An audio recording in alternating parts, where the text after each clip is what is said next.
بسم اللہ الرحمن الرحیم۔ آج ہمارا الفقہ الميسر کا 33واں درس ہے۔ اقسام النجاست و احکامها، یہ درس ہمارا شروع ہے، یعنی ناپاکی کی قسمیں اور اس کی حکمیں، یہ درس شروع ہے۔ اس سے پہلے ہم نے ناپاکی یعنی نجاست کی تعریف کی کہ نجاست کیا چیز ہے، پھر نجاست کی دو قسمیں ہیں، ایک کو نجاست حکمیہ کہتے ہیں، ایک کو نجاست حقیقیہ کہتے ہیں۔ پھر وہ نجاست حکمیہ وہ اس کی دو قسمیں ہیں، ایک کو حدث اکبر کہتے ہیں، ایک کو حدث اصغر کہتے ہیں۔ آج ہمارا درس ہے النجاست الحقیقیہ۔ نجاست ناپاکی کو کہتے ہیں، حقیقیہ کا معنی ہے حقیقی۔ ایک ہے نجاست حکمی، یعنی اس پر حکم لگایا گیا ہے، ناپاکی کا حکم لگایا گیا ہے، وہ ہمیں یعنی نظر نہیں آتا، وہ گندگی وہ ناپاکی ہمیں نظر نہیں آتا، یعنی انسان پر جو ہے نا غسل لازم ہو گیا، اب ہمیں پتہ نہیں چلتا کہ اس انسان پر غسل واجب ہے یا اس پر نہیں ہے۔ اسی طرح ایک انسان ہے، اس کا وضو نہیں ہے اور ہمیں پتہ نہیں ہے کہ اس کا وضو ہے یا نہیں ہے، یعنی اس پر صرف حکم لگایا گیا ہے ناپاکی کا، تو اس کو نجاست حکمی کہتے ہیں۔ اور ایک نجاست حقیقیہ ہے، ایک نجاست حقیقیہ وہ یعنی حقیقی ناپاکی وہ ناپاکی ہوتی ہے جو نظر آتی ہے، یعنی پیشاب، پاخانہ، خون، شراب وغیرہ، تو یہ چیزیں نظر آتی ہے کہ انسان کے بدن کے ساتھ یہ لگ جائے اور تو یہ انسان جو ہے نا نماز وغیرہ پہ نہیں پڑھ سکتا، تو اس لیے اس کو نجاست حقیقی کہتے ہیں۔ النجاست الحقیقیہ تو ہیا کا معنی ہے وہ، القذارۃ تو گندگی ہے، وہ گندگی ہے۔ نجاست حقیقیہ وہ گندگی ہے التی جس سے یجب واجب ہوتا ہے یا لازم ہوتا ہے یا ضروری ہوتا ہے، علی کا معنی ہے پر، المسلم کا معنی ہے مسلمان، ان کا معنی ہے کہ، یتنزہ کا معنی ہے بچنا، عن کا معنی ہے سے، ہا کا معنی ہے اس، وہ کا معنی ہے اور، یغسل کا معنی ہے دھونا، ما کا معنی ہے جو، اصواب کا معنی ہے لگنا، ہو کا معنی ہے اس، من کا معنی ہے سے، ہا کا معنی ہے اس۔ اچھا جی، اب نجاست حقیقیہ کی تعریف کرتے ہیں۔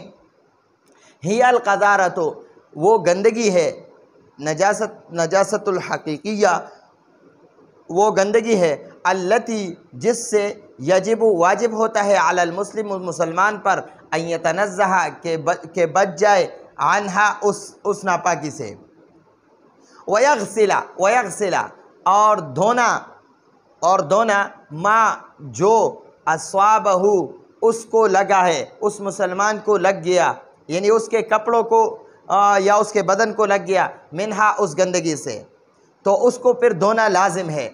ہی القذارۃ وہ ناپاکی ہے، وہ گندگی ہے التی جس سے یجب واجب ہوتا ہے علی المسلم مسلمان پر، ان یتنزہ کہ بچ جائے، عنہا اس ناپاکی سے، ویغسل اور دھونا ما جو، اصوابہ اس مسلمان کو لگ گیا، یعنی اس کے کپڑوں یا بدن کو لگ گیا، منہا اس گندگی سے، تو پھر اس کو دھونا لازم ہے، اس کو دھونا واجب ہوتا ہے۔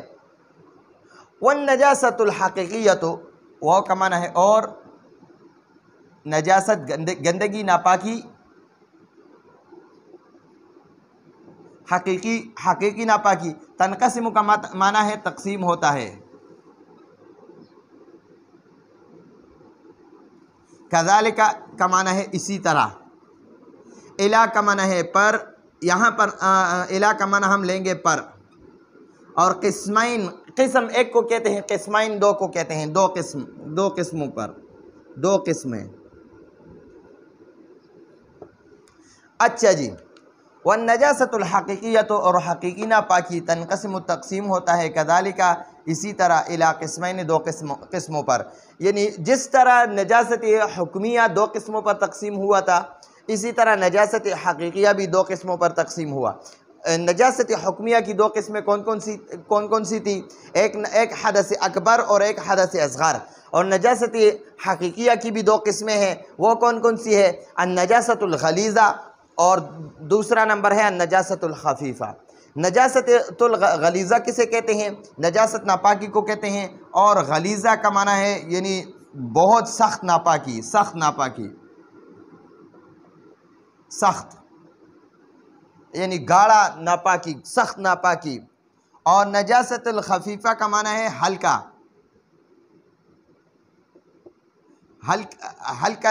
یعنی ہلکی سی ناپاکی. اب نجاست الغلیظہ کا جو ہے نا وہ تعریف بیان کرتے ہیں. النجاست الغلیظہ تو یعنی جو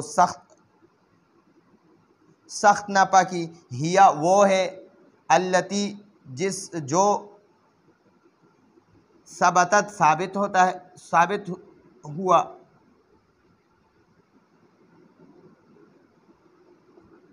نجاست ناپاکی. اور ہا کا معنی ہے اس، با کا معنی ہے کے ساتھ، دلیل ان کا معنی ہے دلیل،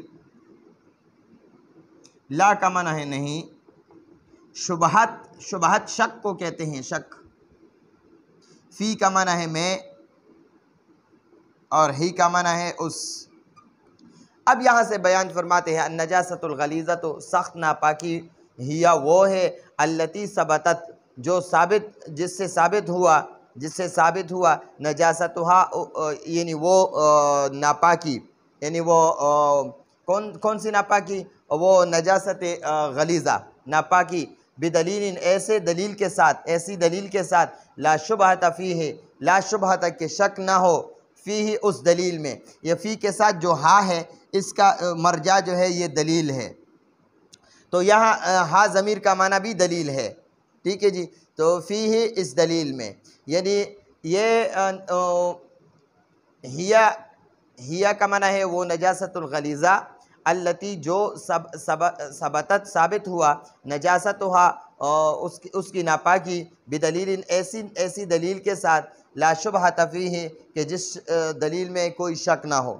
تو یہ نجاست الغلیظہ کی جو ہے نا وہ تعریف ہے. پہلے انشاءاللہ اس کا جو ہے نجاست الغلیظہ کی قسمیں بیان ہوں گی دوسرے درس میں، پھر نجاست الغلیظہ سے کیسے صفائی حاصل ہوگی تو انشاءاللہ وہ بھی بیان ہوگا.